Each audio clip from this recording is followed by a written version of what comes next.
Começando mais uma Icasa, esse podcast aí que veio para revolucionar todas as informações que você necessita para dentro do seu lar, da sua casa, né? Então já trouxemos empresas de reforma, de construção, arquitetos famosos, e hoje a gente veio trazer um tema um pouquinho diferente, que também envolve famílias, envolve o seu lar, mas não tem nada a ver com cimento, com tijolo, com massa. Fala aí, né, Rodrigo?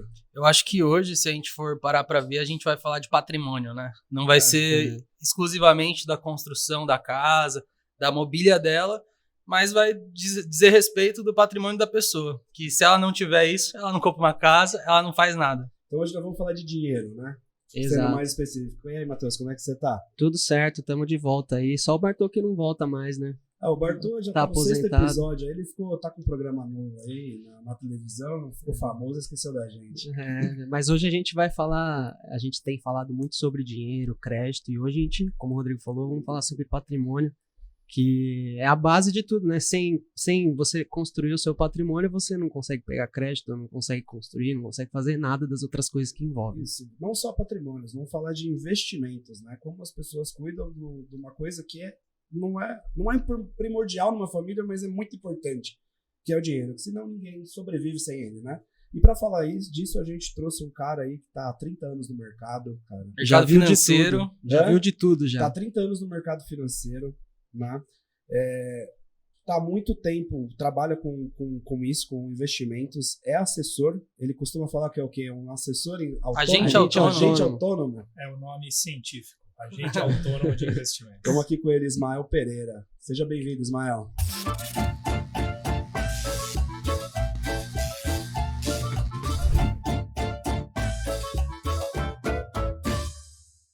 Legal, Cássio. Obrigado aí pelo convite, né? O Cássio, o Matheus, o Rodrigo, é um prazer estar com vocês. A gente fala que essa questão de assuntos ligados a finanças, investimentos ou até a outra parte de créditos no geral, né? Linhas de crédito, é um assunto muito pouco conversado, muito pouco falado nas famílias, é muito pouco ensinado, né, para as crianças, para adolescentes, e acabou assim, né, que às vezes vira até um tabu esse assunto. Exatamente. Né? E aí por não se falar, por não se ensinar, às vezes as pessoas que, assim, na nossa vida a gente é obrigado a lidar com dinheiro, né? E aí, quanto melhor a gente conhecer, quanto mais informação nós tivermos, melhor a gente vai lidar com dinheiro. E se isso não é falado, não é ensinado, a gente lida mal e isso pode acarretar aí, muitos problemas, né? Quantas pessoas, né, a gente não conhece ou já não conheceu na vida que, teve problema financeiro porque pegou muito empréstimo ou fez alguma coisa errada ali ligada a finanças, a dinheiro. Então, a gente está aqui para tentar dar uma ajuda pro pessoal aí. Durante muito tempo na escola a gente aprendeu matemática, aprendeu álgebra, geometria, mas nunca aprendeu a lidar com dinheiro. Agora isso vem mudando, né, recentemente. Isso eu acho que é um passo importante para mudar o cenário dos investimentos no Brasil. O dinheiro é tratado muitas vezes como um vilão dentro das famílias, né? Às vezes alguém da família tem, porque rouba, porque vende droga. Né? A pessoa não sabe lidar às vezes com alguns sucessos e trata o dinheiro às vezes como um vilão, e na verdade não é. O dinheiro vai trazer a segurança para sua casa, ele é importante, ele não pode ser o seu Deus. Você não pode ser escravo do dinheiro. Você não pode ser escravo dele, mas ele é muito importante para trazer segurança, conforto e muito mais, né? Mas antes de a gente entrar mais a fundo, que a gente já entrou no assunto, queria que o pessoal conhecesse você, Ismael, entendesse quem é o Ismael, como você chegou até aqui, né, para as pessoas entenderem o quanto você conhece sobre o assunto também, né? Contar o que você passou aí nesses últimos 30 anos de mercado turbulento no Brasil. Bom, vamos lá. Eu tô com 50 anos de idade recém-feitos, né? E dos quais 30 anos, até mais, né? Eu comecei a trabalhar em 86. Se a gente for fazer uma conta aí, dá mais de 30 anos. Não tava nem nascido ainda. De experiência, de mercado, experiência corporativa, etc e tal. Eu gosto de falar assim que o que me define de fato, né, até antes de chegar na questão profissional, mas falar da família, né? Eu sou o Ismael Júnior, então sou filho do seu Ismael e a dona Tereza, uma família de 9 filhos, então aquela família que a mãe cuidava dos filhos, o pai saía para trabalhar. Esqueci até o nome dos filhos. Né? Exatamente. Quando tinha que brigar com alguém, chamar a atenção de alguém, nunca lembrava o nome, né? Falava, Dani, Júnior, coisa do menino. Terminava com o menino, porque daí podia ser qualquer um. Então, e uma das coisas legais, assim, que eu acho que eu aprendi dentro de casa, que os meus pais sempre pregaram, é a questão de estudar e trabalhar, né? Estudar e trabalhar, estudar e trabalhar. E foi o que a gente fez lá em casa na época, né? Eu sou da época que podia se trabalhar com 14 anos de idade, carteira assinada, período integral. Homens eram com 14 anos e mulheres com 16. Então tinha um protocolo, uma rotina lá, que quando você fazia aniversário em casa, você não recebia um parabéns, feliz aniversário. Você falou, acorda às 7 horas da manhã, a gente tem que tirar a carteira de trabalho, porque a partir de agora você tem que arrumar um emprego bonitão para você ajudar nas despesas de casa. Então foi uma das coisas que meio que eu acho que forjou ali um pouco o meu caráter também, e eu acho que um pouco do que eu sou hoje em relação à importância, né, de trabalho, etc. e tal. Comecei a trabalhar novo, sou formado em administração de empresas, tenho um MBA em finanças lá pelo IBMEC, outro de gestão de negócios e tecnologia pela USP, lá pelo Instituto de Pesquisas da USP, e fui professor universitário durante 8 anos também, matérias ligadas a curso de administração e finanças, que é mais a minha praia. E na questão na questão profissional, passei por grandes bancos, os principais bancos, as instituições financeiras que a gente tem aqui no Brasil, né, praticamente por todos os cargos. Fui caixa de banco, fui gerente de pessoa física, fui gerente de pessoa jurídica, fui gerente de poder público, fui gerente de um nicho de construção civil, né, de uma instituição financeira. Essa parte que os planos empresários, né, quando você financia um prédio ali, instituição financeira, eu era um dos profissionais que fomentava esse tipo de negócio no banco. E ali por 2013, eu saí de uma instituição financeira e, já estava com meus 40 e poucos anos de idade e naquela coisa, né, quando a gente é funcionário, você fala, vou ser funcionário até quando? Porque você tem uma relação unilateral, que em qualquer momento você pode pedir para sair, mas em qualquer momento também pode sair com você. O empregador pode sair com você. E quando você vai, né, uma determinada idade, essas questões já me preocupavam.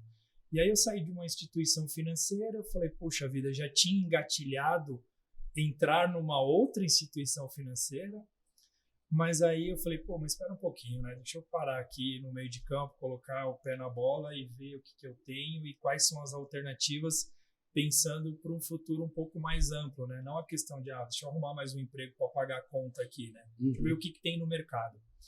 E aí eu descobri, pesquisando e conversando com amigos, que naquela época já tinha a profissão do agente autônomo de investimentos, né? A gente já tinha ali a própria XP Investimentos como um player importante, que ainda era muito pouco conhecida, né? Tava ascendendo naquela época. E quando eu fui pesquisar, né, estudar sobre o assunto, eu falei, puxa vida, é isso que eu quero para mim. Então, deixei de ser um funcionário CLT para empreender no mercado financeiro, nessa profissão de agente autônomo de investimento, que é uma profissão pouco conhecida, mas é uma profissão regulamentada no Brasil, né? Para você poder exercê-la, você tem que ter a certificação da ANCOR, que é a Associação das Corretoras e Distribuidoras de Valores. Então tem resolução lá da CVM que fala sobre a nossa profissão, extremamente regulada, a gente tem auditoria de vários entes. E aí comecei no primeiro momento com o meu escritório próprio, mas logo eu tive o convite da Messem para ajudar a estruturar a operação da Messem aqui em São Paulo. A Messem, para vocês saberem, é hoje um dos principais escritórios de assessoria de investimentos credenciados à XP, né? Uma empresa bastante robusta, bem grande, e eu já estou lá quase 7 anos, e nesses 7 anos também fui desenvolvendo meu trabalho, tive a oportunidade de me tornar um sócio da empresa, e venho ajudando aí as famílias, né? Eu falo que o meu trabalho, de forma bem simples, é ajudar as pessoas a investir melhor os seus recursos. Sim. Quando a gente pensa no profissional, gerente tradicional do banco, né, que você falou que já foi, né? Você tem metas, você tem um outro diretor nas suas costas, te cobrando vender produtos, que nem sempre é o melhor para o cliente, é melhor para o banco, né? E quando você vai para um mercado que é o que você foi, que é um agente, O seu melhor produto é o que é o melhor para o cliente. Porque independente disso, não tem aquelas outras questões que tem dentro de um banco, né? A gente fala assim, né? Esse modelo do agente autônomo, ele se contrapõe ao modelo bancário conhecido, né? Eu trabalhei bastante tempo em instituições financeiras, nos bancos, fui gerente de conta também, conheço bem o que é essa função, e eu gosto sempre de, quando eu entro nesse assunto, né? Eu tenho muitos amigos que continuam nos bancos, e eu gosto de dizer que eu falo dessas questões com extremo respeito pelas pessoas que estão exercendo esse papel lá, né? São pais e mães de família, gente séria que está tentando dar o seu melhor. Então, a gente, quando a gente critica, a gente fala, pô, vamos analisar, a gente quer analisar o modelo, né? Vamos olhar o negócio, não vamos falar ali da pessoa. Sim. E a gente acha que esse é um modelo que ele já está meio ultrapassado. Tanto é que você vê várias instituições financeiras dessas grandes que a gente conhece migrando de alguma forma para este modelo de atuação via agente autônomo de investimento. A gente fala que o gerente do banco lá, a gente gosta de fazer uma analogia com o médico, né? O gerente do banco, ele é o clínico geral. Por quê? Porque ele entende de várias coisas um pouquinho. Ele não é especialista em nada. Ele está lá para falar de cartão de crédito, de empréstimo, de investimento, de consórcio, de seguro, de capitalização e mais não sei o quê. Legal. Quando você vê o modelo do agente autônomo de investimento, é uma pessoa que estudou para conhecer ali os produtos financeiros, então é alguém que entende especificamente daquele assunto, portanto é um especialista, né? Então é a figura, o modelo do especialista versus o do generalista ou do clínico geral. Quando a gente tem um problema nos olhos, a gente corre para o oftalmologista, a gente não corre para o clínico geral. Então, é esse conceito de, poxa, eu preciso de ajuda em relação aos meus investimentos, como investir melhor, qual a melhor carteira de investimento, quais os riscos, quais as características. Pô, tem a figura de um especialista à disposição para ajudar com essas questões. Os produtos, eles são diferentes que um agente autônomo oferece. Os produtos, eu digo, sei lá, o título de renda fixa, o título de não sei o quê. Tem uma limitação que o banco não oferece e que os agentes autônomos eles conseguem oferecer? Exato. O que acontece é o seguinte, Rodrigo. Os agentes autônomos, eles são credenciados a uma instituição financeira também, normalmente uma corretora de valores. E nessa corretora de valores, você tem uma plataforma aberta de produtos. O que significa uma plataforma aberta de produtos? Você vai ter vários players que vão ter os seus produtos disponibilizados através daquela plataforma. E aí, CDBs, fundos, ações, fundos imobiliários e tal. Então, assim, para te responder, quando você compara esse modelo de plataforma aberta com o que um banco oferece, eu vou te dizer que agora, né, a gente está em 2022, né, os bancos eles enxergaram que tinha um gap ali em relação a portfólio de produtos e eles começaram a correr atrás, uns se anteciparam, outros estão um pouco mais atrasados, mas no sentido de oferecer um portfólio maior. Mas eu vou dizer o seguinte, eu acho que hoje numa plataforma aberta de produtos você vai ter uma variedade maior do que você encontraria ali com o teu gerente disponibilizado no banco. E até porque, por essa questão do generalista, como o gerente ele não é um profundo conhecedor desse tema, ele não vai te oferecer um portfólio amplo porque ele não domina, ele não conhece, ele não sabe as características. Acaba que ele vai naquele arroz com feijão ali e para por ali. Fica um portfólio limitado. Os bancos têm acesso a tudo, mas o que chega na ponta ali para o investidor comum sempre é um leque menor de produtos, entendeu? Entendi. Não, faz sentido. A possibilidade da plataforma ela abre o leque tanto do lado das instituições financeiras quanto para as pessoas, né? Você aumenta a quantidade. Você quer investir num CDB lá do Itaú, quero investir no CDB do Bradesco. Eu tenho essa jogada dentro do banco, não tem, né? Ele só está limitado ao produto do Itaú, ou do Bradesco, ou do X, ou do Y. Até pouco tempo atrás, se restringia a isso mesmo. Pô, eu ia para o banco A, só tinha produtos do banco A. Banco B, produtos do banco B. Era super restrito.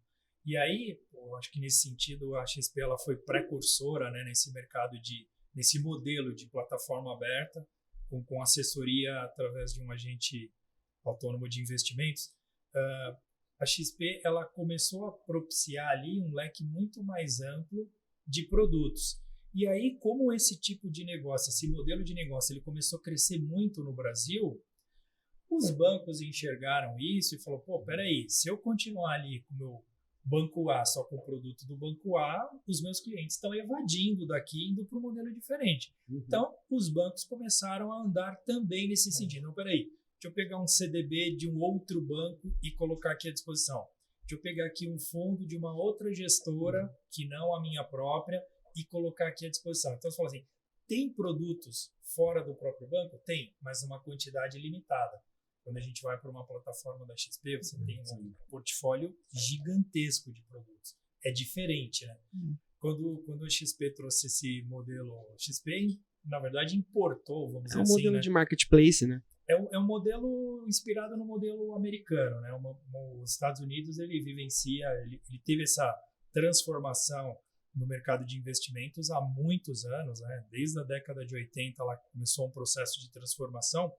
E aí a XP teve esse olhar de falar, pô, isso daqui pode ser interessante no Brasil, trouxe, por isso que ela se tornou um player tão significante e foi a precursora desse modelo, que hoje tem um monte de gente fazendo coisa igual. Mas quando a XP trouxe isso para o Brasil, ela fazia analogia do shopping financeiro, né? Se a gente tivesse um marketplacezinho de produtos financeiros. Exato. Pô, eu tenho um casamento para ir, vou ser padrinho, vou ter que comprar todo o meu look novo, né? Uma coisa eu vou falar assim, Matheus, você é obrigado a ir na loja YZ e comprar tudo lá. Sapato, meia, calça, cinto, terno, tudo.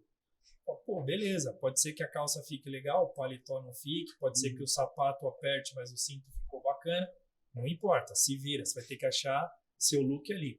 Outra coisa eu falo assim, Matheus, você vai comprar o seu look, vai no shopping e compra o que você quiser na loja que você quiser. Fala, pô, o sapato ficou melhor da marca tal. O terno ficou melhor da outra marca. A camisa, o caimento ficou melhor de uma terceira marca. E você, com mais alternativas, você tem uma chance maior de encontrar o seu look ideal, né? Numa plataforma aberta de produtos, você tem mais chance de encontrar a sua carteira de investimentos ideal, porque você tem mais alternativas. Porra, legal. Já deu para ver que tem bastante oportunidade de produtos. Sim, e o mercado financeiro foi se facilitando, né? Porque antes era um negócio muito mais difícil de você entrar, de ter o conhecimento, de como fazer, como comprar. Hoje você compra ações ou qualquer produto como se fosse comprar uma roupa mesmo. Mas não que seja fácil, né? Porque ainda a parcela da população, não sei se você tem esse número de cabeça, mas que realmente investe hoje no Brasil, ainda é muito baixo, né? Eu não sei quanto está hoje. Eu puxei aqui antes do podcast começar um dado da Ambima de 2021. 40% da população brasileira investe. Investe no quê? Em geral. E desses 40%, 29% investem só na poupança. Entendi. E o restante ainda fixa. O que não é considerado nenhum investimento hoje direito, né? Exatamente. Quase nada. Ou seja, uma parcela muito baixa. Mas o que a gente quer trazer aqui, Ismael, é que assim, a gente quer que as pessoas tenham a casa delas, tenham a estrutura delas, não necessariamente comprada, construída, pode ser alugada, pode ser da maneira que for. Só que assim, como que a pessoa, a família em si, né, ela pode começar a entrar nesse mundo de investimentos? Como que ela se organiza para dar esse passo na família dela, para o patrimônio da família dela? Bom, o primeiro passo eu acho que é não fugir do tema, não achar que finanças, que dinheiro, que juros, que isso é algo ruim, ou é um monstro e tal. Então, assim, eu acho que hoje, né, o conhecimento ele se disseminou, questão da internet, todas as plataformas que a gente tem, assim, qualquer coisa que a gente queira saber hoje, de forma gratuita, se você for na internet, você vai achar curso, vai achar texto, vai achar matéria, vai achar podcast, vai achar tudo. Então, assim, acho que a primeira coisa é você se informar. E aí, entrando um pouquinho mais no detalhe, né, a gente tem que entender que os juros, ele pode agir ao nosso favor quando a gente está superavitário, ou seja, quando a gente ganha mais dinheiro do que a gente gasta.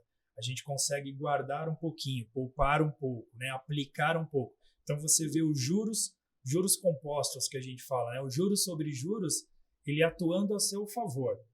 Quando você é um agente deficitário, o que é um agente deficitário? Aquele que está gastando mais do que recebe.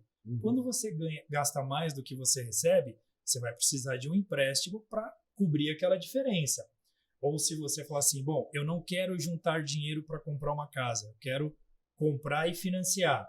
Enfim, você vai ter um juros, entre aspas, que ele está jogando ali contra você, no sentido que a dívida que você faz, quando você vê juros sobre juros, né, o efeito sobre ela, você vai pagar muito mais do que aquele valor que você contratou ali em termos de juros.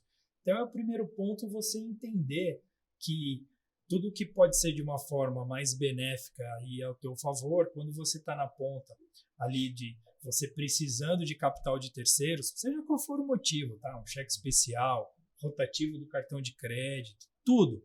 Você vai ter um efeito do juros sobre juros contra você. Contra você, não a teu favor. Então, entender essas coisas básicas já te dá o norte para falar, poxa, que investimento tem um pouco disso, né? Você abrir mão de uma coisa ali do curto prazo, você vai programar aquilo para um prazo um pouco mais amplo, só que você vai pagar muito mais barato naquilo do que você falar, não, eu quero realizar hoje, né? Quero comprar um carro zero hoje, eu vou lá na concessionária e vou dar lá o mínimo de entrada e financiar lá em 48 meses. Por quê? Porque eu quero andar de carro zero no final de semana, quero sentir esse prazer agora. Vai ter um custo, que é o custo dos juros jogando contra você.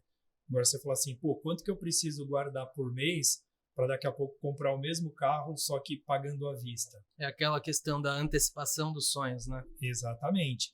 Então, assim, essas coisas precisam ser conversadas, elas precisam ser pensadas, tal, porque a gente vê, né, a gente tem uma cultura no Brasil bastante consumista, né, e é o prazer de curto prazo mesmo. Pô, quero ter tudo agora, não quero guardar dinheiro. E aí faz bastante diferença, né? Quando a gente vê lá a pessoa que está poupando, que está guardando um dinheirinho e tal, ela sai na frente de quem está executando ali as coisas tudo de curto prazo, né? Eu acho que na vida tudo é planejamento e objetivo, na minha visão. Perfeito. Né? Os juros pode até agir contra você, mas depende. Por exemplo, eu vou contratar juros para pagar coisas supérfluas, por exemplo, e eu não tenho dinheiro para pagar, estou fazendo um planejamento totalmente errado, né? Ah, não, mas eu tenho um sonho da minha casa, eu quero conviver com meu filho, eu quero antecipar esse sonho, mas eu tá dentro de uma parcela que eu posso pagar, não quero esperar 30 anos. Beleza, é um planejamento. Você consegue não se enrolar para que isso vire uma bola de neve contra você? Não acho errado. Cada um tem a sua visão para cada coisa, né? Por isso que é planejamento, momento de vida, né? E para que é o recurso de terceiro? Por exemplo, eu vou captar para minha empresa. Eu vou ampliar minha empresa em 5 lojas. E aí eu vou vender 5 vezes mais? Vale a pena. Sim, o juros está contra mim, né? Porque eu levaria muito mais tempo para alcançar esse resultado. Então vai muito do porquê que é esse dinheiro, né? Então o planejamento entra nisso, né? Perfeito, Cássio. Eu acho que o ponto é quando você entra, né? Fala, pô, então nunca usar capital de terceiros é bom. Não é esse extremo.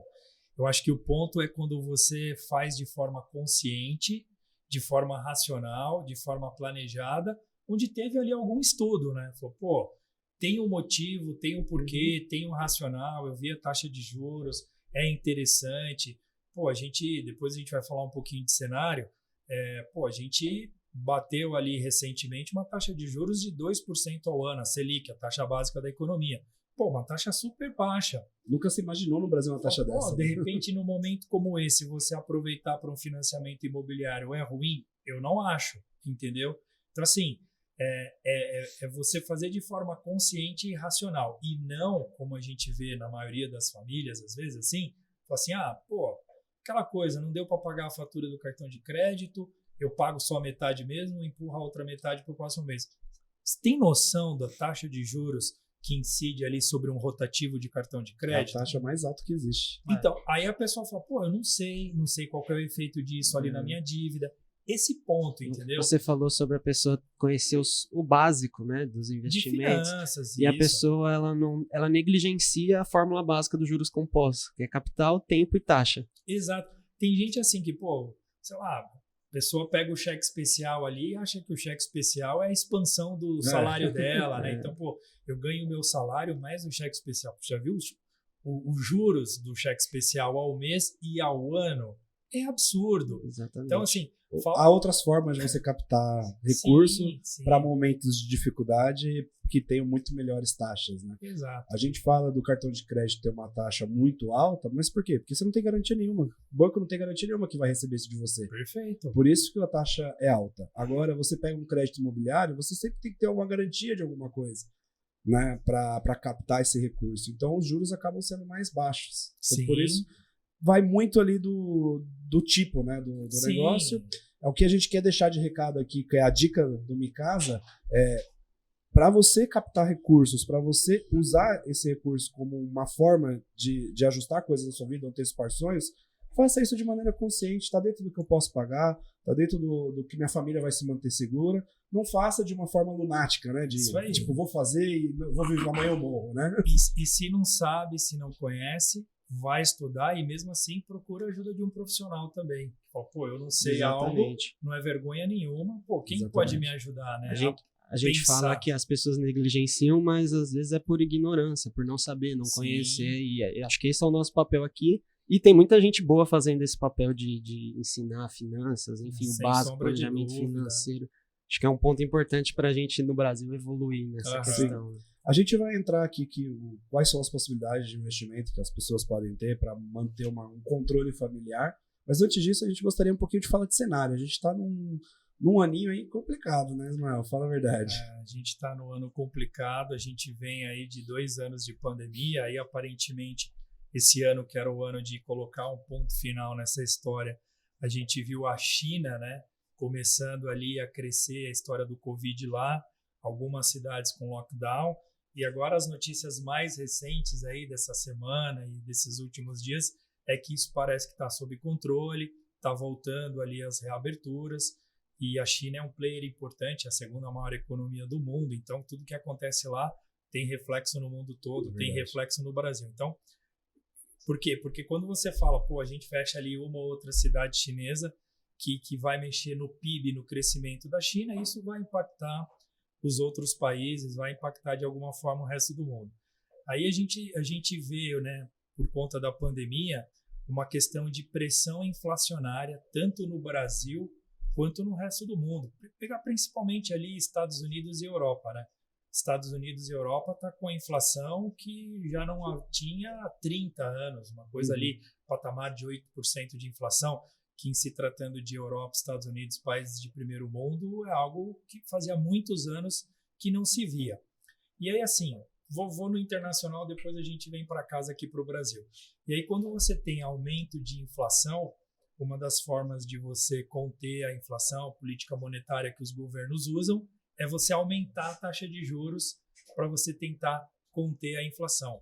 Então, a gente vê os Estados Unidos seguindo nessa linha de aumentar os juros lá, e uma forma um pouquinho mais atrasada, mas a Europa ali já está falando também, a gente precisa aumentar um pouco os juros aqui também para segurar a inflação. E aí, se a gente pegar ali Estados Unidos, né, desde o início do ano, quando o Fed fala, olha, a gente vai precisar aumentar a taxa de juros para conter a inflação, isso já mexe na Bolsa Americana, porque você fala, se vai subir juros, a inflação tá alta, quais os impactos que isso vai ter na confiança dos consumidores, na indústria, no comércio, no serviço. Isso já causa ali uma reflexão que faz a galera colocar o pé no freio e já tira um pouquinho de gente de bolsa. Então a gente vê que a Bolsa Americana, as bolsas lá, sofreram bastante nesse início de ano, por conta desse movimento de uma tendência de alta. As pessoas pensam, de repente eu vou correr menos. Isso é a cabeça no geral, né?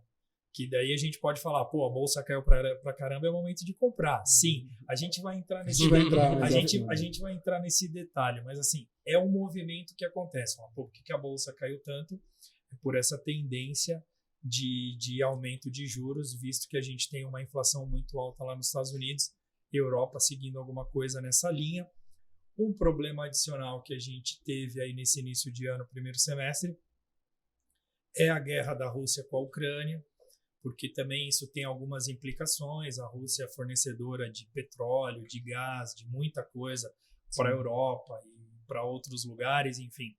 E é uma coisa que assim, fala, pô, essa guerra vai acabar quando? Literalmente ninguém sabe, né? A gente pegando as notícias ali diárias que vem de lá, fala, pô, não tem nenhum elemento que nos faça crer que vai terminar semana que vem, né?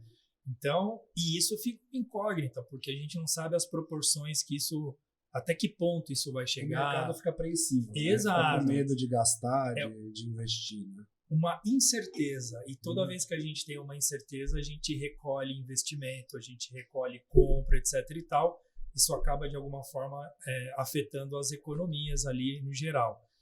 E aqui no Brasil, pô, mesma coisa, né? Cenário inflacionário também, a gente está com o IPCA, que é o nosso índice de inflação oficial, que ultrapassou já 12% nos últimos 12 meses, é uma inflação alta, também fazia tempo que a gente não estava numa inflação nesse patamar, e da mesma forma, né, o Comitê de Política Monetária, lá o Copom, que se reúne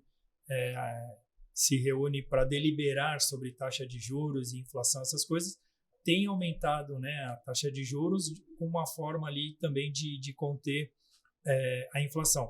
A gente está com uma Selic hoje de 12,75 e a expectativa é que na próxima reunião tenha um novo aumento, enfim. Aí a gente vai falar, pô, mas onde vai bater a inflação? Onde vai bater a taxa de juros? A gente tem ali uma expectativa, talvez uma Selic fechando o ano a 3,5%, alguma coisa por aí, uma inflação em torno de 10%. E um outro elemento, falando aqui, né, de cenário interno do Brasil, são as eleições, né?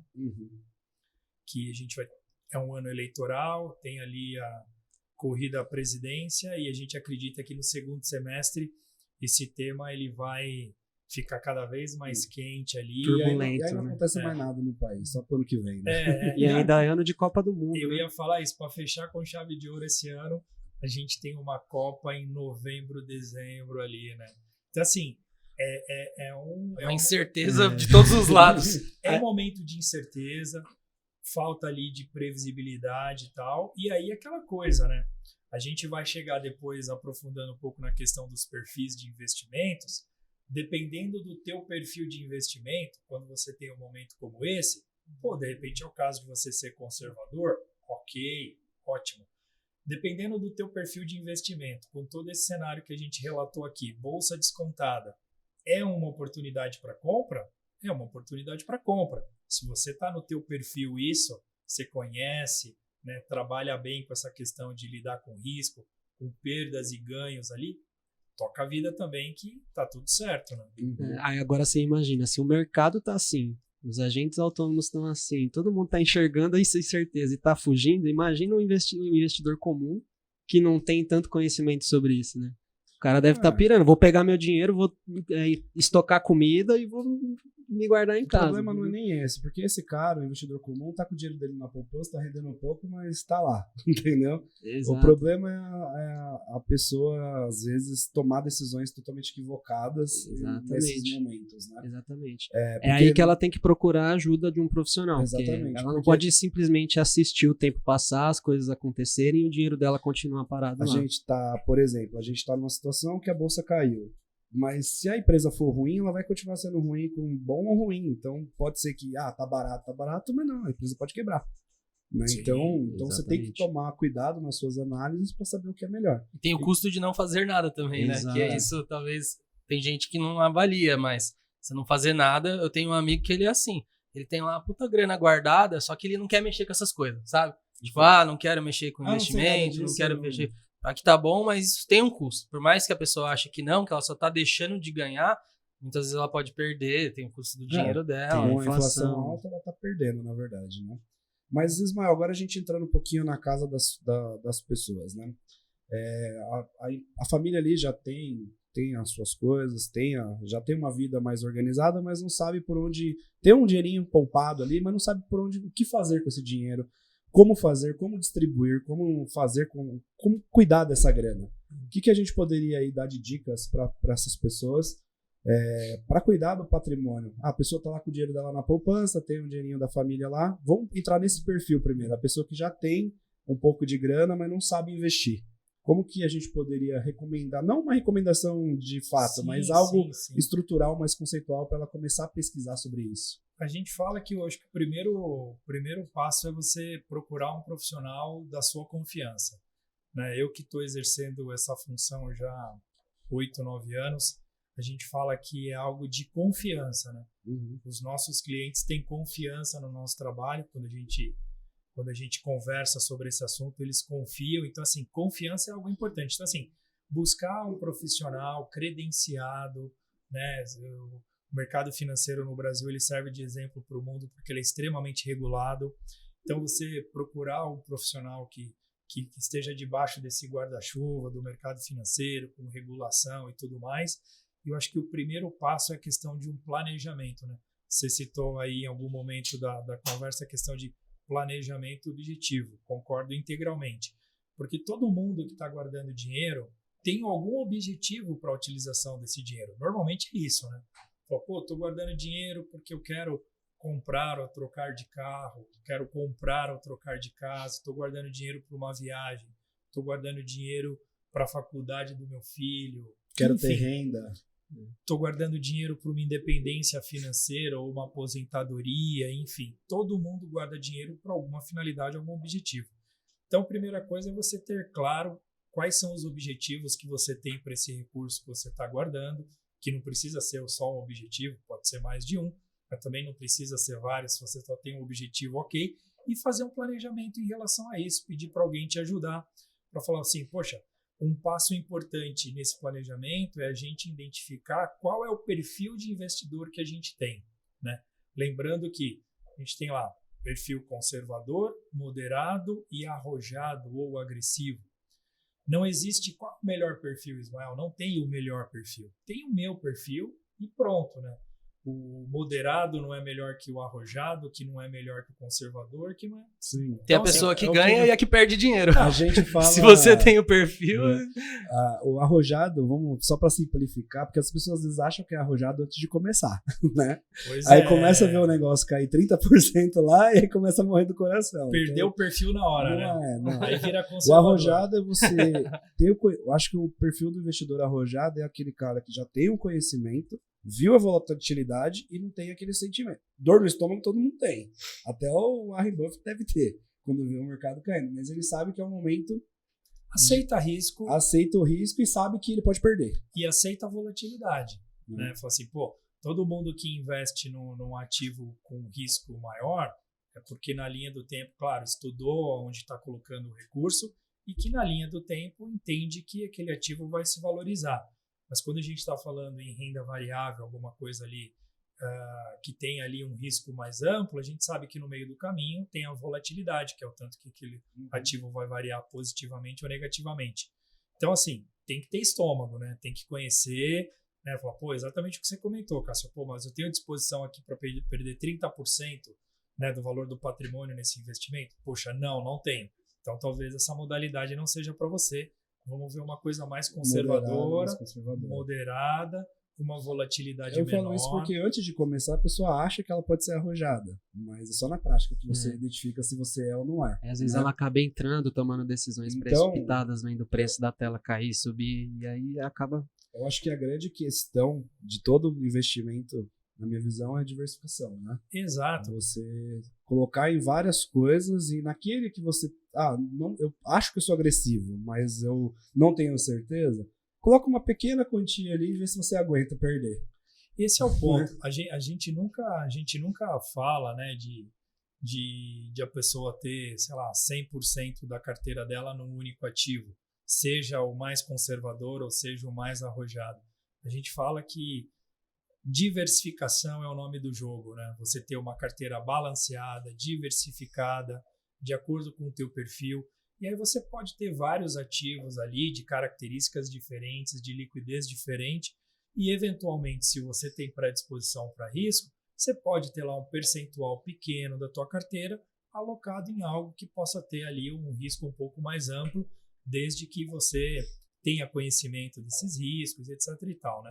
A gente fala sempre com conhecimento e que você esteja confortável com aquela alocação. Nunca pegar todo o teu dinheiro e apostar a história dos ovos na mesma cesta, né? Se diversificar em cestas diferentes ali, se uma cair, o ovo quebrar, tem as outras e a vida continua, né?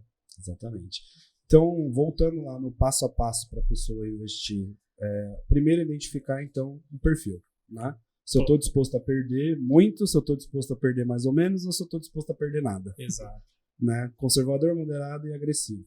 Para a pessoa começar, você acredita o quê? Na reserva de emergência, ela tem um dinheirinho ali que é para sobrevivência se caso der alguma coisa errada? Acho que é o primeiro passo para o investidor. Sim, acho que a primeira coisa você tem reserva de emergência ali, enfim, aí pode ser 6 vezes o seu salário, 12 vezes o seu salário. Aí vai de cada um, né? Vai de cada um, mas assim, é aquele recurso que realmente, se acontecer alguma emergência, é o primeiro recurso que você vai recorrer. Normalmente, esse tipo de aplicação, a gente sempre pensa alguma coisa que seja mais conservadora, né? Porque você não pode ter a reserva de emergência alguma coisa de risco. Se você ter uma perda acentuada ali e o problema aconteceu, você já não vai ter aquele montante. Sempre liquidez rápida, né? Isso. E liquidez é você ter acesso rápido ao investimento, né? Você pede o resgate, no dia seguinte ele está na tua conta. E algo mais conservador. Eu acho que parte dessa caixinha da reserva de emergência e depois pode ir ampliando para outras, né? Como a gente deu o exemplo de o filho que vai estudar, o carro que vai trocar, enfim. E comprar uma casa. Pensando nos próximos passos, depois que a pessoa monta uma reserva de emergência, acho que é até legal, você trouxe aqui uma analogia da questão da construção da casa, como começa. O que a gente pode deixar como... você fazer essa analogia para a gente ter esse panorama de planejamento financeiro. Legal. Como eu falei, fazendo analogia com a casa, né, para o público do Mi Casa, né, acho que a base, a fundação dessa casa seria essa questão do planejamento, ter definido o planejamento, ter definido quais são os seus objetivos, qual é o seu perfil, etc. e tal. A questão de você consultar um profissional que você confie. Quando quem quer construir uma casa, né? Eu não sou engenheiro, eu não conheço nada de casa, de construção civil. Eu vou precisar contratar um engenheiro para fazer um projeto, tem que ter um arquiteto, ou seja, tem que ter profissional devidamente credenciado para te ajudar nesse projeto, vamos dizer assim. Para as finanças, para as aplicações, a mesma coisa. E aí, pensando, né, a gente está, como eu disse, num momento de taxa de juros alta, de inflação alta. Isso favorece bastante os investimentos em renda fixa. Né? O que são investimentos em renda fixa? Você tem lá CDBs, você tem LCAs, LCIs, você tem debentures, você tem CRIs, você tem CRAs, letras financeiras, letras de câmbio, um monte de título de renda fixa. Título de renda fixa, ele traz por característica você contratar uma taxa. Então a gente fala que é algo mais conservador, de risco menor, porque quando você entra, claro que você tem risco de crédito de quem está emitindo aquele título, mas em termos de taxa, você tem uma taxa contratada, então traz mais previsibilidade para a tua carteira. Então, no momento de inflação alta, puxa, vale a pena eu ter um título de renda fixa atrelado à inflação na minha carteira? Acho que vale super a pena. Até fazendo um parênteses aqui nesse primeiro exemplo que eu dei, um conceito super importante para todo investidor, mesmo para quem está começando, né? Fala, poxa, a rentabilidade da minha carteira ela é boa ou ela é ruim? Um parâmetro para a gente avaliar se ela é boa ou se ela é ruim é a gente avaliar quanto que a nossa carteira de investimentos está rendendo acima da inflação. A gente chama isso de juro real, que é o que eu ganho de verdade. Porque inflação é perda de poder aquisitivo. Então, que a minha carteira render até o tanto da inflação, eu estou no 0 a 0. Inflação eu estou perdendo, o que eu ganhei até a inflação eu estou no 0 a 0. O que eu ganho de fato, que eu vou ver o meu patrimônio ali, ele aumentar, né, ele crescer, é o quanto que eu ganho acima da inflação. Então, quando você adquire um título atrelado à inflação, que vai pagar, exemplo, inflação mais 5%, você está garantindo que seja a inflação o que for, você está ganhando mais 5% em cima da inflação. Então, você tem um juro real de 5% acima da inflação. Pô, é algo bacana? Muito bacana. Muito legal. Principalmente se você avaliar que a inflação está no patamar que ela está. Como eu disse, 12% ao ano. Então, essa é uma alternativa interessante. Uma outra alternativa interessante é título de renda fixa também, só que pós-fixado. Por que a gente fala pós, né? Vai ser fixado lá na frente? Porque ele vai pagar o que é a taxa de juros. Né? A gente tem a Selic como a taxa de juros básica da economia e o CDI como um indicador importante ali do mercado financeiro. A gente fala que o CDI é o custo do dinheiro, né?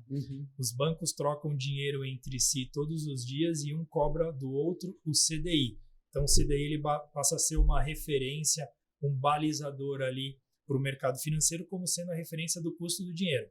Então, se você tem ali, e ele anda sempre de mãos dadas com a Selic. Selic sobe, o CDI sobe, Selic cai, o CDI cai. Então, se você tem lá um exemplo, de novo, um CDB a 115% do CDI, significa que, seja o que for que o CDI der, né, 12%, 13%, 11%, você vai ter 115% deste percentual da taxa de juros. Não sei se está relativamente... Então, você fala assim, pô, é legal? É legal. Você está amarrado à taxa de juros. Se a taxa de juros conseguir subir, continuar subindo, esse teu investimento vai acompanhar essa alta, né? E se continuar estável, fica estável, e se cair, cai junto. E aí tem um último indicador ali, uma última modalidade de renda fixa que eu acho interessante, que daí eu fecho as 3 colunas da minha casa. Minha casa tem 3 colunas, tá? É também um título de renda fixa pré-fixado. Qual a diferença, né, do pré-fixado?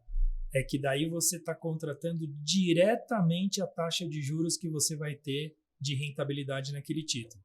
Exemplo, um CDB que vai pagar 14% ao ano. Pô, se esse CDB tem um prazo de 4 anos, durante 4 anos eu vou receber garantido 14% a cada ano, garantido, porque eu contratei essa taxa.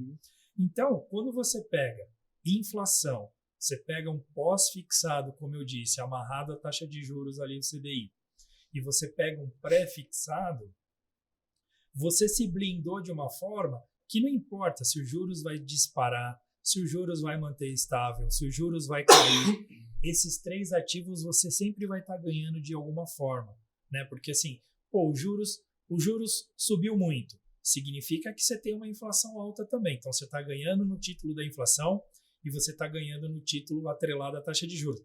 Pode ser que o pré-fixado ele fique um pouco para trás. Legal.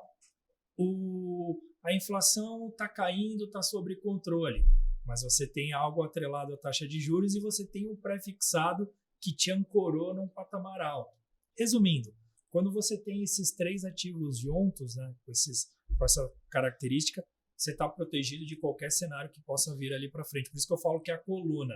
Pô, até crise, não importa, você tá protegido.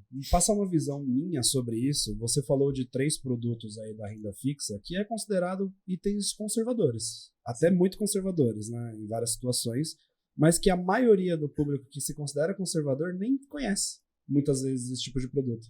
O cara fica ali na poupança, no CDB de banco, e não tem esse conhecimento, né? Então você falou ali de debêntures, de LCI, de LCA, de CRI, de CRA. E eu acho que não dá pra gente trazer tudo isso aqui, porque é muita coisa, muita informação diferente para trazer para as pessoas, mas que busque conhecimento sobre isso, porque tem diferenças, tem como você ganhar um bom dinheiro investindo em produtos assim e correr menos riscos do que bolsa de valores. Perfeito, assim, a variedade de títulos de renda fixa ela é grande, né? Como você bem salientou. É legal comentar que você tem alguns títulos de renda fixa que são isentos de imposto de renda, que é interessante também citar isso. A própria LCA e a LCI, que é mais comum no banco, mas a gente também tem as debêntures, tem os CRIs e tem os CRAs, são títulos de dívidas de empresas outras, né, que não do mercado financeiro, e que são isentas de imposto de renda. Então, esse benefício fiscal torna a taxa bem atrativa. Sim. Claro, é sempre bom entender que quando a gente está adquirindo um investimento, também não é só olhar a taxa, né? Quais são os riscos dessa modalidade, como que funciona a liquidez desse recurso, se eu precisar dele antes do vencimento, como é que funciona, eu vou tirar o que eu apliquei, tiro mais, tiro menos. Tirar essas dúvidas acerca dessas outras características do produto também é legal, né? Sim. Acho que isso é bem importante. O produto não é só rentabilidade. E vai ter outros elementos ali para a gente avaliar. Uma regrinha para seguir é, quanto mais líquido, menor a taxa que você vai receber, porque a instituição vai ter que te devolver o dinheiro com mais antecedência. Quanto mais tempo você fica com aquilo travado lá, você consegue contratar uma taxa maior para poder, que aí a pessoa não precisa juntar aquela grana ou a instituição para te devolver. Né? Então, ela consegue te pagar taxas melhores daquilo. Né? Acho que a regrinha é essa. Né? Porque você fala assim, os juros mais altos, a rentabilidade mais alta que você vai receber está atrelado ao emissor, né? Mas está atrelado também ao prazo, ao tempo. Quando você está falando, quanto mais tempo, mais rentabilidade aquele emissor tem que pagar. Porque, puxa, como é que vai estar o mundo daqui a 4, 5 anos? Alguém consegue cravar aqui como vai estar? Não, ninguém sabe. Então, paira uma incerteza acerca disso. Se eu estou comprando um título a uma determinada taxa com prazo de 4, 5 anos ou mais, existe essa incerteza. Então, aquele emissor daquele título tem que pagar mais prêmio ali por quem está contratando aquele título, entendeu? E é até importante falar para as pessoas de casa que é muito difícil, acho que é impossível você encontrar as 3 características em um produto só, que seja alto retorno, baixo risco e alta liquidez. Só em pirâmide. Só em pirâmide. Depois a gente dá o alerta sobre isso. Mas perfeito também, Matheus. A gente fala assim, é um cobertor de 3 pontas que a gente a gente nunca vai ter as 3, né? Você fala, retorno, liquidez e risco. Sempre você vai ter 2 em detrimento de uma. Aí a gente escolhe quais são as 2 que a gente vai querer ter e qual é aquela terceira que a gente vai abrir mão, né? Fala, eu sou investidor, eu também queria o mais seguro, uma rentabilidade astronômica e que eu pudesse resgatar a qualquer momento.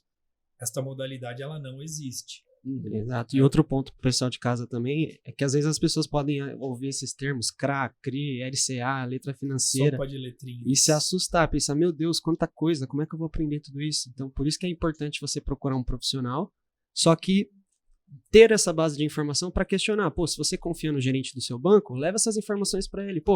Conheci isso aqui e tal. O que você acha que você pode me indicar? Então esse que é o ponto legal para ficar para a pessoa de casa. Eu gosto da frase, a natureza não dá saltos. Né? Então, mas talvez a pessoa está assistindo lá na casa dela, seja quem for, mas eu sou aquela pessoa que não entende nada, eu sou aquela pessoa que não gosta de falar de dinheiro, né? Eu sou aquela pessoa que estou lá. Como que eu faço? Estou ouvindo tanta coisa, tanta letra, e tanto percentual, e tanta modalidade. Você não vai sair do 0 para o 1000, né? Procura primeiro, se é o teu gerente, você gosta dele e tal, vai lá, bate um papo com ele, tira a dúvida, faz algumas perguntas, procura ler uma coisinha aqui, uma colar, assistir uma coisa aqui, uma colar. Eu lembro que essa parte de economia, né, Jornal Nacional, seja o que for lá, quando falava de questões de mercado financeiro, economia, ninguém quer ouvir, ninguém se interessa, mas é algo importante, né? Uhum. A gente precisa ali, devagarzinho entender, o que é uma Selic, né? A taxa de juros da economia brasileira, né? O que é inflação, qual que é o efeito da inflação no meu salário, nos meus investimentos. E você ter ali um conhecimento básico e você vai aumentando o seu conhecimento para cada vez conhecer mais, daqui a pouco você está mais familiarizado. Eu tenho uma opinião sobre isso, que eu acho que até as pessoas em si, elas têm um pouco de, não sei se é preconceito, o que é, mas em relação a falar de dinheiro. Porque, assim, a gente não procura especialistas, mas a gente não conversa com os nossos amigos e familiares sobre isso também. Estou falando de uma maneira generalista, que é mais uma opinião que eu tenho mesmo do meu ciclo de pessoas. Mas eu vejo que as pessoas, elas têm muito receio de falar de dinheiro. Às vezes você tá com um amigo seu que, você sabe que o cara é bem de vida, você sabe que o cara ganha bem, que ele é bem sucedido, e você não conversa de dinheiro com ele. E você já pode começar a aprender com seus próximos ali. A gente não tem isso. Sim. A pessoa não gosta de falar quanto ela ganha, ela não gosta de perguntar quanto ela ganha, ela não gosta de discutir com um amigo familiar isso porque tem receio, tem vergonha. E às tudo vezes começa aí, né? Às vezes a pessoa deve estar passando por um momento difícil ali, não quer falar com ninguém. Às vezes tem um amigo que sabe o mínimo necessário ali pra ajudar, mas não procura também, né? Cara, eu sou zero isso. Se tem alguém que eu sei que ela é 10 vezes mais bem-sucedida que eu, mesmo que não saiba números exatos, eu tento conversar com aquela pessoa para tentar entender o que ela faz. Exato. Né? Porque aplicar. Começa aí, antes até de você procurar um especialista, você tem que ter isso no seu dia a dia, né? Poder conversar sobre isso Exato. de forma aberta, né? E acho que o ponto mais importante é o que o Ismael falou, é a questão de você não achar que vai do 0 ao 1000 tão rápido, é você botar um pezinho ali, pô, se você não tem essa pessoa de confiança, estuda um pouco, o mínimo necessário, e coloca ali, você tem R$50? Põe R$50, hoje é acessível, né? Tem um monte de produto que você com R$50 consegue investir. Super Eu democrático. acho que ele falou de uma carteira totalmente conservadora que já tem, tipo, pelo menos uns 15 produtos diferentes. E olha lá, muito Exato. mais, né? Então, YouTube tem muito. Procura lá. Renda Conteúdo fixa, não falta, né? Tem muitos influenciadores muito bons que trazem conteúdo de verdade, não fica falando lorota lá nas redes e que traz coisas importantes para você começar. Ah, não, tô na poupança, tô com medo. Vai para um Tesouro Selic, estuda Tesouro, primeiro passo. Saiba qual Depois é o risco, vai para um né? CDB, para uma renda fixa. Depois estuda mercado de fundos imobiliários, que é menos arriscado um pouco que ações. Vai dando um passo de cada vez que você chega lá. Falando em YouTube... E não cai em pirâmides, né? Não acredite em taxas muito altas por mês que te garantido, porque não vai ser. Não existe almoço grátis. Não existe. Falando em YouTube, eu lembrei aqui de uma situação do Thiago Nigro, que é famoso aí, teve uma polêmica da casa dele. Aí eu queria te perguntar até a sua opinião, porque não antes, né? Tem muita gente criticando ele porque ele sempre falou que, não compra uma casa, aluga uma casa e vai investindo uma parte do dinheiro, e agora recentemente ele construiu uma casa, comprou uma casa e reformou, e aí tem um monte de gente pegando no pé dele falando, pô, você não falava que o melhor era alugar e investir outra parte do dinheiro? Claro que ele também deu as explicações dele, momento de vida e tal, mas eu queria saber a sua opinião sobre isso. Que às vezes a gente está falando de uma pessoa que já tem a casa dela e está sobrando um pouco, mas a realidade da maioria dos brasileiros é não ter uma casa e ter que se planejar financeiramente para alcançar isso algum dia, né? Então eu queria te perguntar a sua opinião sobre isso. Hoje em dia a gente pegar o que aconteceu nos últimos anos, né? O perfil de comportamento das pessoas, né? Eu tô com 50 de idade, como eu disse para vocês. Eu cresci numa família que, pô, se pregava isso, né? Pô, é importante você trabalhar, estudar e comprar a tua casa, né? Importante você trabalhar numa empresa e se aposentar lá. Essas coisas assim que lá atrás significavam mais segurança e tal, né? E aí, se a gente for pegar o perfil de comportamento das pessoas nos últimos anos, aí você fala, pô, tem muita gente abrindo mão de comprar uma casa porque ele aluga, ele está usufruindo, ele tem um lar, ele tem onde morar, tal, e etc e tal, e com esse dinheiro que ele poderia estar comprando a casa, ele pode ter uma carteira de investimentos, e aí a gente pode entrar numa conversa, falar, pô, mas o que valoriza mais na linha do tempo, né? Valoriza mais a casa ou a carteira de investimentos? A gente não vai chegar a conclusão nenhuma. Mas eu quero, voltando no perfil de comportamento das pessoas. Então, as pessoas começaram a pensar, pô, mas espera aí, eu não preciso comprar a casa. Posso só alugar uma casa. Legal, estou vivendo bem, do mesmo jeito. Aí falou assim, pô, todo mundo, principalmente os homens, né? Quero ter o meu carro, aquele sonho do adolescente. Quero fazer 18 anos, tirar minha carta, ter o meu carro. Eu sonhava com isso. E aí você pega os jovens de hoje e fala assim, cara, mas peraí, não preciso ter carro. Tem Uber. Não vou passar perrengue num transporte coletivo de repente, né? Posso pegar um Uber ali e resolvo minha questão, né? Aí um outro sonho que muitas famílias, que muitas pessoas tinham. Puxa vida, consegui comprar minha casa, agora eu queria aquela casinha na praia, né? Porque tem a casinha na praia, ou então a casinha de campo, não sei o que. Tem lá Airbnb, você aluga a casa onde você quiser, no campo, na montanha, na praia. Quando você pode ir, aluga e usufrui. Então, foi mudando o comportamento, né? Mas falou assim, pô, se a gente for entrar no detalhe da matemática, o que é melhor, né? Eu vou comprar a casa na praia ou quando eu quiser ir eu alugo um Airbnb? A gente vai ficar numa contas infinitas e não vai chegar em lugar nenhum. Eu acho que assim, pô, eu Ismael, eu acho que não tem problema nenhum em a gente ter a nossa casa própria. Eu tenho minha casa própria e não vejo problema nenhum com isso, mas também na minha modesta opinião, pô, então eu vou sair comprando um monte de casa, né, e vou esquecer que existem outras modalidades de investimentos, né, que eu posso também fazer o meu patrimônio crescer. também já não acho, porque também vai cair na concentração de novo, né?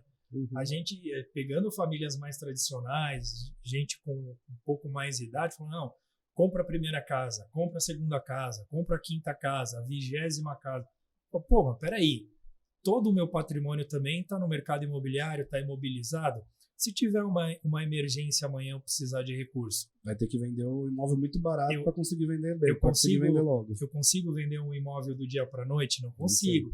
Então, assim, eu acho que vai cair não vejo problema nenhum em ter, mas eu acho que vai cair na questão do equilíbrio, e também eu acho que esse assunto, Rodrigo, não vai ter um certo ou errado, sabe? Você fala assim, não, mas pô, eu também não vejo necessidade de comprar minha casa. O mais importante é eu ter uma profissão, estar bem profissionalmente, que eu vou conseguir pagar um aluguel e vou viver normalmente, né? Então, Rodrigo, eu acho que as pessoas que fazem esse tipo de crítica talvez estejam confundindo um pouco o que o Ismael trouxe como uma base daqui que as pessoas precisam para investir, que é ter o objetivo.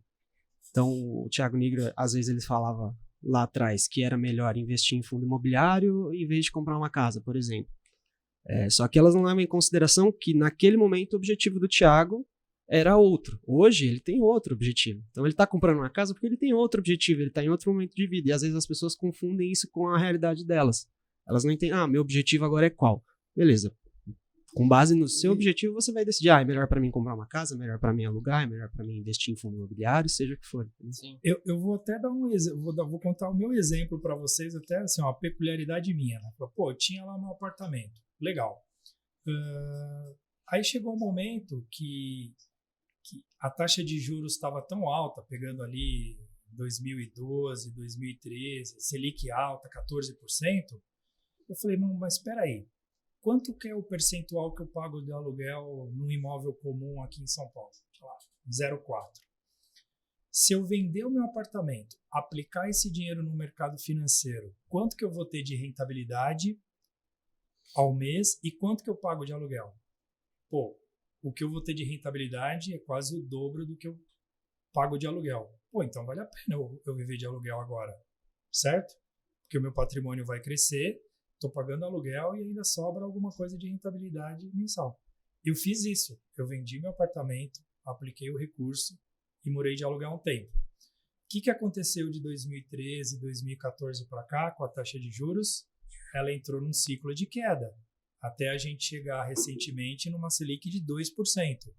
Eu falei, ora pois, vou comprar. Se a taxa de juros está nesse patamar, por que não fazer um financiamento imobiliário pagando uma taxa super barata e parar de pagar aluguel e parar de pagar de aluguel?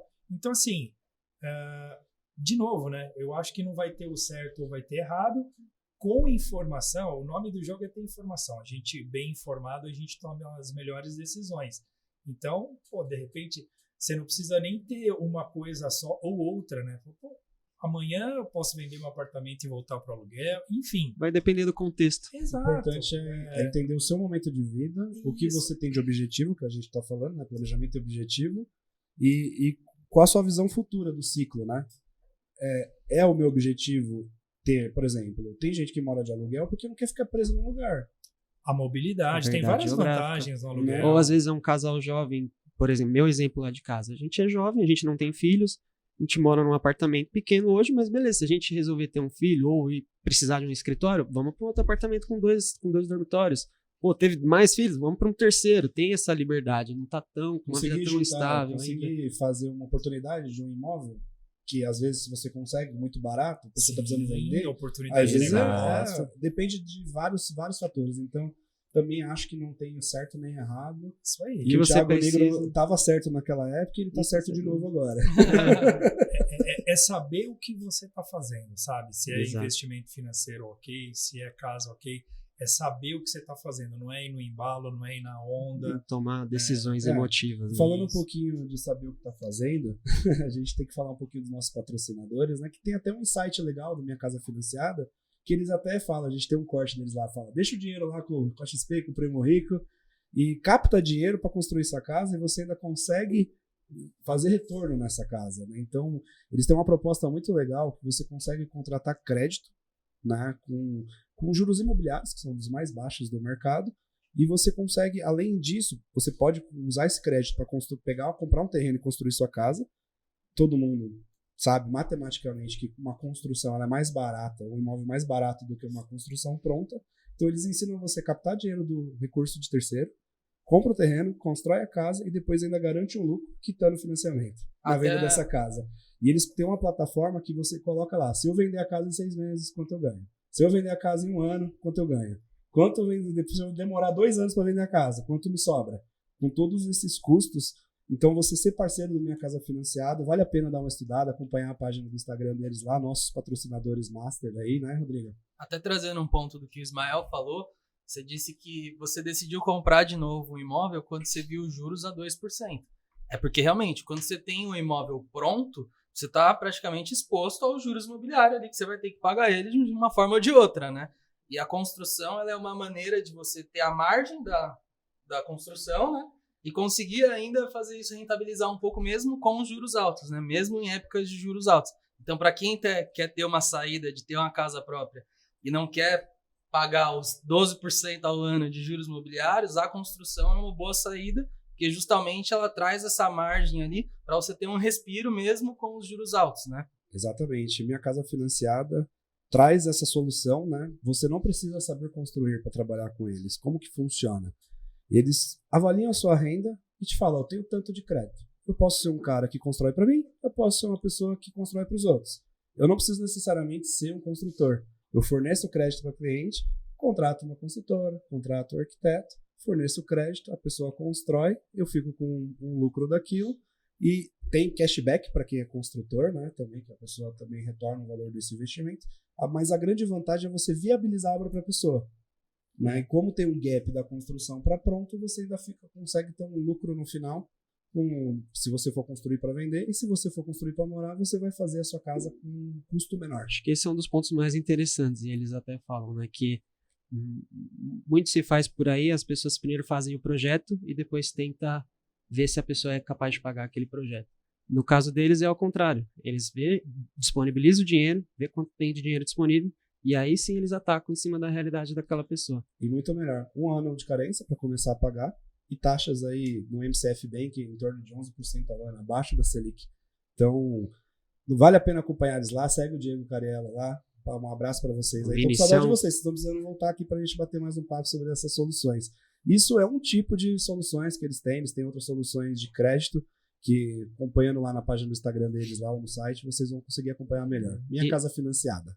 Inclusive até vocês, Mael, se quiser diversificar um pouco mais seus investimentos, começar a construir umas casas.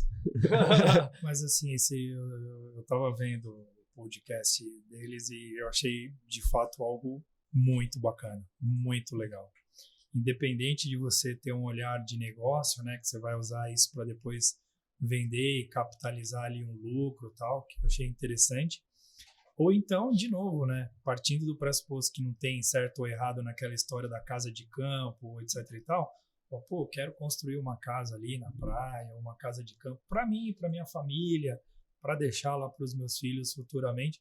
Também eu achei uma saída, uma alternativa muito interessante. Sim, vale a pena pelo menos conhecer, né? Não, sem sombra de dúvida. Aí a pessoa, conforme a gente falou aqui, vai avaliando o seu planejamento e o seu objetivo. Né? Lembrando que não é nenhum ou outro, são todos juntos, num conjunto balanceado. E esses podcasts poderiam acontecer graças à NoBox, né, Rodrigo? NoBox. Tá fornecendo aqui, ó, toda a estrutura pra gente só chegar e falar besteira. Então, muito obrigado, NoBox, aí, por cafezinho hoje delícia de manhã, né?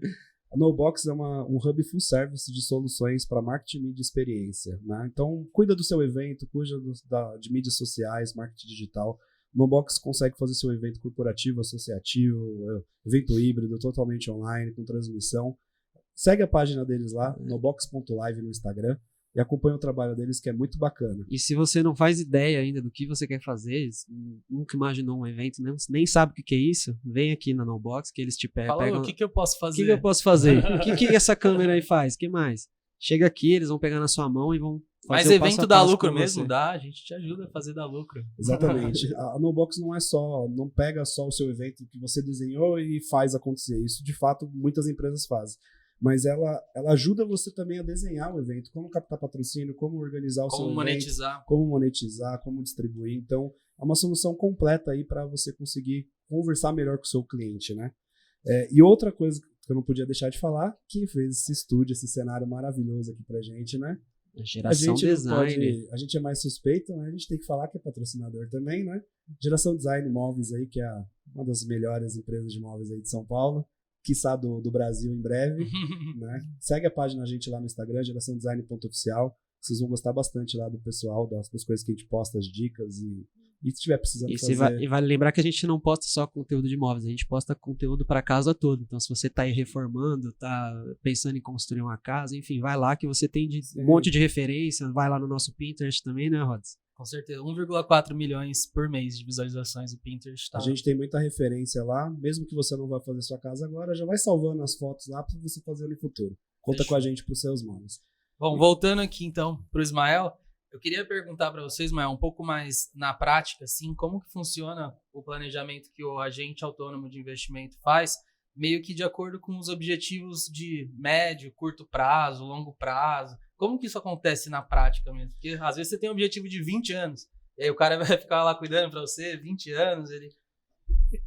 A ideia é exatamente essa, né? A gente ter uma conversa ali para entender o perfil do cliente, os objetivos que ele tem, e com base na disponibilidade financeira que ele tem, né, imediata, e que ele vai juntar na linha do tempo, a gente vai estabelecer ali uma conversa com essas informações. A gente consegue ter ali, né, uma carteira sugerida, e onde a gente vai ter produtos diversificados, olhando curto prazo, médio prazo e também longo prazo, né? Quando a pessoa, o investidor, fala que tem disponibilidade para 10, 15, 20 anos, aquilo que o Cássio comentou. Você pode trabalhar alguns ativos de mais longo prazo que, portanto, oferece uma taxa ali mais atrativa também. E na sequência, a ideia é, como do médico financeiro, o médico da família, é você cuidar daquela pessoa, da vida financeira dela, da família, da empresa, o que quer que seja. Você cuidar... É meio que uma parceria de vida toda. Exato. A gente fala, às vezes, assim, pegando a história do médico, né? Falar, sei lá, eu passo com um cardiologista há 15 anos, né? Eu passo com um clínico geral há 25 anos. Tem gente que é adulto e passa com o pediatra. Enfim, como é uma relação de confiança, né? Eu acho que a ideia é que você tenha essa relação para sempre, assim, sabe? Salvo alguma coisa que aconteça no meio do caminho, mas a ideia é você ter uma visão de longo prazo e estabelecer uma relação de longo prazo. Vou falar da gente como cliente, tá? A gente sou cliente do Ismael, vou abrir isso aqui, né, pro podcast, e ele faz as finanças da família, do meu pai. Meu pai tem um perfil de investimento totalmente diferente do meu. Ele é muito mais conservador. Então, o Ismael, ele chamou a gente para conversar, entendeu um pouquinho os pontos, ele sabe que eu sou muito diferente dos investimentos, e todo mês eu recebo coisas dele, olha, se a gente pegar e alocar isso aqui que está aqui, nisso daqui, a gente vai proteger o seu patrimônio dessa forma. A gente pode colocar um pouco nesse daqui, porque tem uma tendência dos juros cair, a gente pode vender antecipado. Tem algumas estratégias. Então eu vejo o trabalho dele muito mais próximo do que de um banco, por exemplo. Que eu coloco o dinheiro e às vezes fica lá para sempre, e se eu não perguntar, ninguém fala nada. Né? Então ele está sempre falando comigo todas as vezes de oportunidades. Eu posso falar sim, eu posso falar não, e ele me explica o porquê, e o porquê ele sempre dá um cenário da situação do porquê ele está oferecendo aquilo. Né? Então, falando um pouquinho como cliente, é mais ou menos assim que funciona o trabalho. Então, como meu pai era conservador, a gente botou 95% do recurso distribuindo nesses 3 tipos de recursos que ele falou, pré-fixado, IPCA e pós-fixado, e alguma parte em liquidez, né, que é um fundo pós-fixado de liquidez para emergências, e oportunidades também, né, que a gente também utiliza para oportunidades, e 5% a gente colocou um pouquinho em renda variável para o meu pai começar a sentir isso. Porque quando tem 5%, tem uma queda de 30% nessa percentual, no geral a queda é tipo de 0,1%. Então, o que mexe no patrimônio dele é muito pouco. Então, e mesmo assim ele fala, tá caindo 15% lá, 10%. porque a bolsa está sofrendo um pouquinho agora. Perfeito. Então imagina se tivesse um pouquinho maior. Então acho que entender o perfil é o primeiro passo. Você tem que ser até um pouco psicólogo do cara e... Se fosse meu, aquele dinheiro estava alocado de uma maneira completamente diferente. Por isso tem que entender a pessoa, né? Então, eu gosto desse trabalho de assessoria, porque é a mesma coisa que ele falou, é tipo um médico. A gente se consulta a cada 15 dias, toda semana, ele recebe oportunidades e me manda. Pra gente avaliar se a gente faz sentido ou se não faz sentido, se a gente quer arriscar ou se não quer arriscar. Eu queria te perguntar, Ismael, acho que até uma dúvida do pessoal de casa é o quão acessível é um agente autônomo de investimento? Pô, eu tenho só R$100 para investir, vale a pena?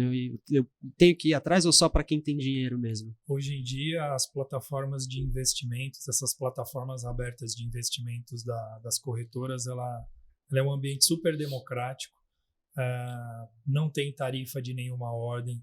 Você consegue lá abrir sua conta de forma digital super simples. E hoje, se você for lá ver a plataforma dessas instituições financeiras, vai ter fundo que você coloca R$100, entendeu? Então, é para todo tipo de investidor, não importa o tamanho. E aí, dependendo da estrutura da empresa que te assessore, como que a gente funciona lá na Messem? Pô, a gente tem uma área que a gente chama de conexão, que é destinada a ajudar esses investidores que estão começando. Não importa o tamanho desse início, mas a gente vai ter uma área que vai te ajudar lá. Então, esse investidor iniciante abriu uma conta na instituição financeira que a Messem é credenciada, no caso a XP. Você vai contar, precisou de ajuda? Você vai ter uma pessoa que vai pegar na tua mão e vai te ajudar. Clica aqui, aperta esse botão, esse dinheirinho que você está colocando, para qual finalidade é? Vamos colocar nesse fundo, são essas características, é esse o risco, liquidez funciona assim.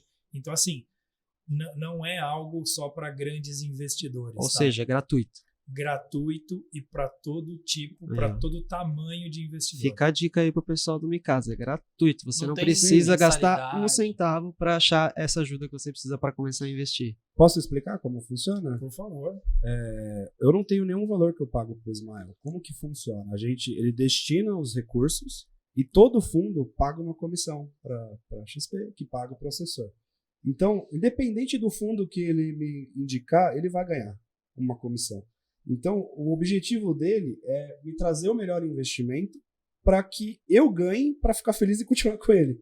Não porque esse ou aquele paga mais. Isso não existe. Então, se ele não te trouxer rentabilidade, eu não vou parar de fazer assessoria com ele. Então, o objetivo é, independente do fundo que ele me coloque, ele tem uma partezinha que o fundo paga por marketplace.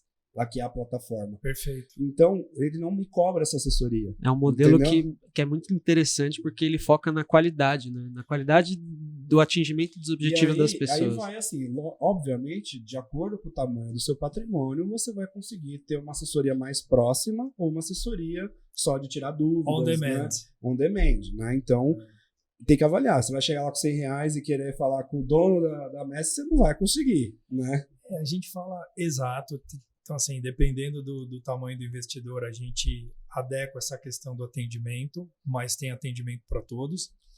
E a questão, assim, o nosso modelo de negócio tem que ter uma sinergia entre uma convergência de interesses entre o que o cliente está buscando e o que o assessor tem para oferecer. Essas coisas têm que convergir. Porque, assim, nenhum negócio cresce, se sustenta e cresce se eu não entregar uma rentabilidade diferenciada para o cliente. E se eu não entregar um serviço diferenciado para o cliente, ele não vai ficar. Ele vai ter uma experiência bege, ele não vai fazer propaganda voluntária do nosso negócio, provavelmente ele não manda mais recurso e para por aí. E nesse caminho o nosso negócio não cresce. Quando a gente consegue entregar uma rentabilidade diferenciada e um relacionamento mais próximo, um serviço melhor, aí o investidor ele experimenta algo diferente que ele não tinha antes. Sempre que a gente, né, eu gosto de dar esse exemplo, toda vez que a gente compra um produto ou um serviço que nos surpreende de forma positiva, é comum a gente comentar disso na mesa de jantar em casa, no churrasco no final de semana, no futebol, no você tênis. fala com orgulho até, né? Fala, você viu que legal, fiz tal negócio, achei muito bacana por causa disso. Você está comentando com alguém que por acaso está sentindo dor naquele sentido, naquele assunto, Ele vai falar, pô, mas peraí, Cássio, passa o telefone desse cara para mim, pô. Uhum. Porque eu tô sofrendo na outra ponta lá e eu quero experimentar o que você tem. E é por isso que o nosso negócio não para de crescer há 15 anos. A gente busca, de fato, se preocupar ali em entregar o melhor para o cliente. Não só na carteira de produtos, mas principalmente na questão do serviço. Sim. Que a gente fala, o mercado ele oscila, o mercado muda, o mercado financeiro é dinâmico, eventualmente um ativo pode sofrer um pouco em função do cenário, mas quando o investidor percebe que ele tem um profissional sério ali ao lado dele, próximo, né, que atende rápido, que muitas vezes é proativo em falar algumas coisas, trazer algumas alternativas, você conquista a confiança daquela pessoa. E aí, quando você conquista a confiança, Sim, você tem um relacionamento ali de longo prazo. Né? Na minha visão, a principal diferença foi essa questão. Eu não senti conflito de interesse em nenhum momento dele. No atendimento da Messi e tudo mais. Não tinha. Tipo, parecia só que queria me mostrar os melhores produtos, dependente de quem era que estava fornecendo o serviço financeiro. Entendeu? Diferentemente de outros lugares, eu não vou citar o nome, que falava assim, não, eu consigo isso para você, mas pega mais crédito aqui, faz um título de capitalização ali. Por quê? Porque precisa bater meta. E aí, não é demérito, o cara tem os recursos deles. É um modelo de negócio mas diferente. eu sentia que tinha muito conflito de interesses e tendências para alguns tipos de produtos e nunca me mostrava o que era o melhor para mim, sempre o que era melhor para aquela instituição. Então essa foi a grande diferença que eu senti, e tanto que a gente migrou totalmente lá para o Ismael, e indico, recomendo e falando publicamente aqui. Eu queria só comentar, a gente voltar para nossa casinha, não esquecer da nossa casinha. A gente parou nas colunas. A gente parou nas 3 colunas, né? Que eu queria falar assim, né, de novo, que eu quero falar um pouco de renda variável, né? A gente entrar um pouco nesse assunto. E aí eu fiz uma analogia com o quintal, né? O quintal da casa, onde a gente está teoricamente um pouco desprotegido, mas que a gente quer plantar lá uma árvore frondosa para servir de sombra, que a gente planta um jardim ou tem uma horta e tal. E sempre que a gente fala dessas coisas, a gente pensa, pô, eu não vou plantar algo que eu vou colher amanhã ou na semana que vem ou no mês que vem, né? Uma árvore, às vezes, é para anos, uma planta, um jardim, é para um tempo. Então, eu fiz essa analogia com a renda variável, né? Que é o cenário onde a gente está exposto um pouco mais... É o quintal. É o quintal, onde a gente tem mais risco, né? Eu lembro quando eu era moleque no quintal de casa, meu Deus, se não fosse o anjo da guarda lá, tinha deixado uma molecada quase se mata nos quintais. Então, só para falar o seguinte, nessa questão, né, observado a questão de perfil que a gente já falou inúmeras vezes, pô, também tem grandes oportunidades, né? Uhum. A gente também não precisa querer pintar a renda variável como um monstro, não sei o quê. Na medida, para quem tem perfil, é algo super salutar, a gente acha que faz parte de uma carteira de investimentos, e aí a gente vai ter nesse rol de produtos as ações, a gente vai ter os fundos imobiliários, a gente vai ter as criptomoedas.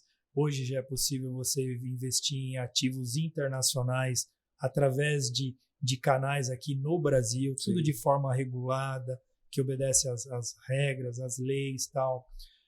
Então, assim, tem muita alternativa bacana. A gente fala, sem especificar ali, mas a modalidade de COE, que é o Certificado de Operação Estruturada, que ele te deixa você experimentar um ativo de renda variável. Mas através de um pacote de estruturas, ele consegue te proteger de perdas ou eventualmente até te garantir uma rentabilidade mínima, que também é algo interessante e está relacionado à renda variável. Então você tem vários produtos ali para experimentar, e aí a gente fala sempre que eu acho que a palavra de ordem em relação à renda variável é predisposição para risco e uma visão de longo prazo, né? Porque é aquilo que um de vocês comentou, pô, às vezes a pessoa se fala, não, mas eu sou arrojado, né? Bate no peito e tal. Aí compra uma ação, a ação cai 30%, ele já quer vender, ele fica apavorado, ele acha que o mundo está acabando. Então, pô, talvez essa pessoa não tivesse o perfil arrojado como ele pensava que ele tinha. Então, pô, saber que é algo pensando mais num médio ou longo prazo, a gente acha que é super salutar. Tem oportunidades interessantes no mercado, né? Mas o mercado variável, na minha visão, é um mercado que você tem que estar muito mais atento ao que está acontecendo, principalmente no cenário macroeconômico, tanto nacional quanto mundial, e atento à própria empresa. Então, se você realmente não tem tempo de fazer isso, cara, não se envolve. Vai para um profissional e deixa que ele cuida para você. Porque realmente é muitas análises para fazer. Demanda tempo. Demanda tempo. Por exemplo, eu tenho ações que eu acredito nelas, que tem fundamentos ainda, mas que eu tô com uma queda de 70%. Aí você fala, porra, é o péssimo investimento. Cash 3, certeza. Não é Cash 3. Não vou falar qual que é. Mas eu ainda acredito nela. Então, eu tenho uma queda de 70%, eu tô comprando mais, mas é o meu perfil. Agora, quem vê lá que você vai por R$1.000 e hoje você tem 300, só para simplificar, você vai botar mais dinheiro? Quem não tem perfil não vai. Vai simplesmente falar, deixa eu vender aqui e assumir esse prejuízo. Né? Então, você tem que analisar os relatórios, as contabilidades da empresa, conversar com o RI da empresa e entender se aquilo é um bom investimento ou não. Perfeito. Então, você tem que ter um acompanhamento um pouco mais de perto. Hoje existem formas de você investir em ações de uma maneira muito mais simples, que é através de fundos, que vê isso para você, né? Você está delegando a gestão para Eu acho que gestor. a melhor forma é você, sim, se você é mais conservador, se você quer experimentar, coloca lá 5%. 5% do patrimônio, reserva para isso daí, e vai testando e deixa na mão de alguém.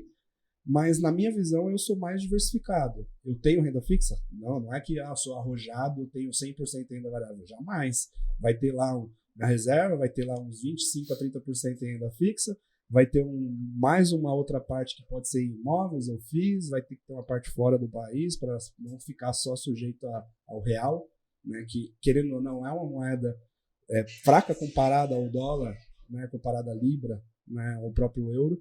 Então, você tem que colocar boas partes separadas em várias coisas para que num todo ela cresça. E sempre visando o longo prazo. Sim, toda vez. E o canal de fundos, né, como você citou, pô, renda variável, ações ali, precisa conhecer, dedicar tempo, estudar qual é a empresa que está comprando, etc e tal. Pô, mas eu não tenho esse tempo. Os fundos de investimentos são veículos interessantes nesse sentido, porque a estrutura de um fundo, você paga por um gestor cuidar daquele recurso e investir em ações para você. E você também tem a oportunidade de migrar em qualquer momento, mas você vai ter uma pessoa altamente especializada cuidando do teu recurso e de mais um caminhão de pessoas, né? Porque num fundo de investimento você vai ter fundos lá de 500 milhões, 1 bi, 3 bi, então tem muito dinheiro ali e você tem lá um gestor, uma equipe de analistas setorizados, né, que está olhando o mercado 24 horas e está fazendo ali, segundo as estratégias, fazendo ali algumas aplicações. Então, os fundos são interessantes. Aí você fala, pô, mas fundo de ações, aí você tem fundos multimercados, que o próprio nome sugere, investe em mercados diferentes, vai ter um pouco de ações, pode ter um pouco de renda fixa, pode ter um pouco de, pô, vou investir em moedas. Você já vai diversificado já.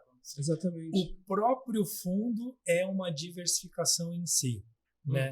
Então, assim, tem muita coisa bacana, tem muita alternativa interessante, tem muita oportunidade interessante nesse universo de renda variável.